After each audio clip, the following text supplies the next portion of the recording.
เรื่องต้นร้ายปลายดี นางสิริมาหลังจากได้สำเร็จโสดาปัตติผลเป็นโสดาบันแล้ว ตั้งแต่นั้นมาได้ถวายอาหารแก่ภิกษุวันละ8 รูปเป็นประจำนางได้เอาใจใส่สั่งคนรับใช้ให้ไปทำของประณีตถวายสงฆ์ใส่ให้จนเต็มบาตรทุกรูปอาหารที่พระรูปเดียวรับไปจากบ้านของนางพอเลี้ยงพระถึง3 หรือ 4 รูปต่อมาวันหนึ่งภิกษุรูปหนึ่งไปรับอาหารที่บ้านของนางสิริมาแล้วกลับมาตกตอนเย็นนั่งสนทนากับเพื่อนภิกษุด้วยกันรูปหนึ่งถามขึ้นว่าท่านไปรับอาหารบิณฑบาตที่ใดอาหารดีไหมภิกษุรูปนั้นตอบว่าที่บ้านของนางสิริมาอาหารดีมากอาหารนั้นสามารถแจกจ่ายแก่เพื่อนๆได้ถึง3 หรือ 4 รูปแต่ที่สำคัญกว่านั้นนางสวยเหลือเกินการได้มองดูนางดีกว่าไทยธรรมของนางเสียอีกภิกษุรูปนั้นได้ฟังใครได้เห็นนางสิริมาจึงถามถึงลำดับของตนว่าจะได้ไปเมื่อใดได้ทราบว่าวันพรุ่งนี้เป็นลำดับของตนจึงดีใจเป็นนักหนาวันรุ่งขึ้นไปสู่บ้านของนางสิริมาเพื่อรับอาหารบังเอิญนางมาล้มป่วยลงกระทันหันตั้งแต่เมื่อวานจึงเปื้องเครื่องอาภรณ์ที่สวยงามออกแล้วนอนสมอยู่เมื่อเวลาพระมาถึงนางได้สั่งสาวใช้ให้จัดแจงให้เรียบร้อยเหมือนอย่างที่นางเคยทำเองหญิงรับใช้ได้ทำตามที่นางสั่งไปทุกประการเสร็จแล้วบอกให้นางทราบ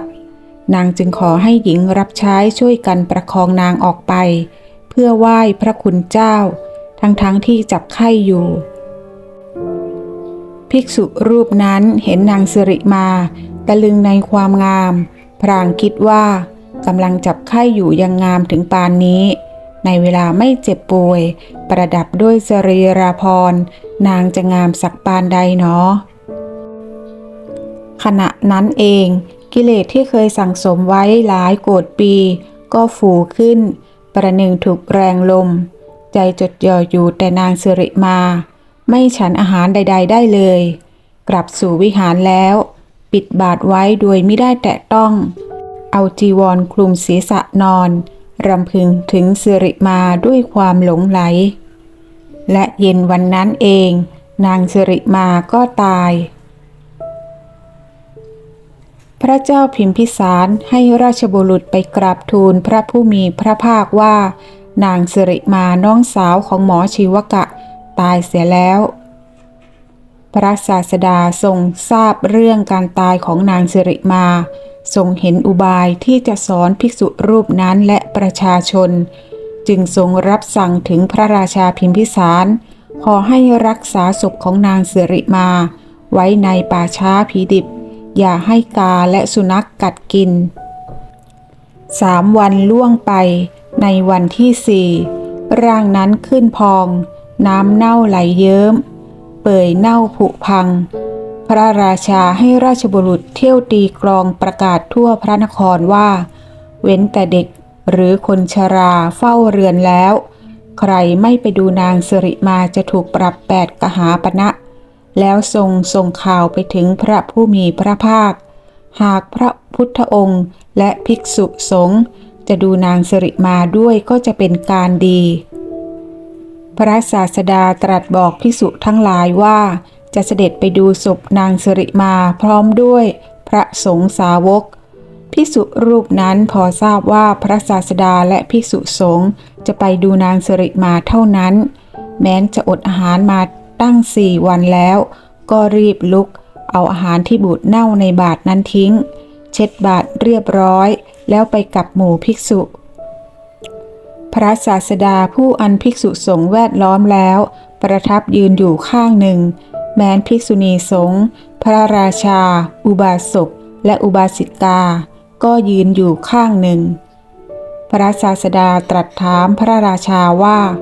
มหาบพิตรร่างนั้นคือใครนางสิริมาพระเจ้าค่ะพระราชาตรัสตอบนางสิริมาหรือนั่น พระพุทธองค์ทรงถามซ้ำมหาบพิตรถ้าอย่างนั้นขอให้พระองค์ยังราชบุรุษให้เที่ยวประกาศในพระนครว่าใครให้ทรัพย์1,000แล้วจงมารับนางสิริมาไปราชบุรุษเที่ยวประกาศทั่วพระนครก็ไม่มีใครที่จะรับนางสิริมาเป็นของตนแม้จะให้เปล่าก็ไม่มีใครรับพระราชาทูลความทั้งปวงให้พระศาสดาทรงทราบแล้วพระองค์ทอดพระเนตรภิกษุทั้งมวลแล้วตรัสว่าดูเถิดภิกษุทั้งหลายดูสตรีอันเป็นที่รักที่พอใจของคุณเป็นอันมากเมื่อก่อนนี้ให้ทรัพย์1,000 กหาปณะแล้วให้อยู่ร่วมด้วยนางสิริมาเพียงวันเดียวคนทั้งหลายก็แย่งกัน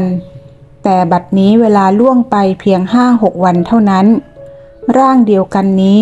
แม้นให้เปล่าก็ไม่มีใครต้องการภิกษุทั้งหลายรูปที่มีความงามถึงปานนี้ถึงแล้วซึ่งความสิ้นและความเสื่อมไปตามธรรมดาของรูปทั้งหลายรูปนี้เป็นอย่างไรรูปอื่นก็เป็นอย่างนั้นรูปอื่นเป็นอย่างไรรูปนี้ก็อย่างนั้นภิกษุทั้งหลายดูเถิดดูร่างกายที่เปื่อยเน่ามีกลิ่นเหม็นมีกระดูกเป็นโครงอันเนื้อและเลือดซึ่งเกิดแต่กรรมทำให้วิจิตรแล้วร่างกายนี้อาดูลไม่มีความเที่ยงหรือยั่งยืนแต่คนส่วนมากก็ยังดำริถึงความกำหนัดพอใจเมื่อจบพระธรรมเทศนาลงการรู้ธรรมได้เกิดขึ้นแล้วแก่บุคคลเป็นอันมากแม้นภิกษุที่ติดใจร่างกายของนางสิริมาก็ได้สำเร็จโสดาปัตติผล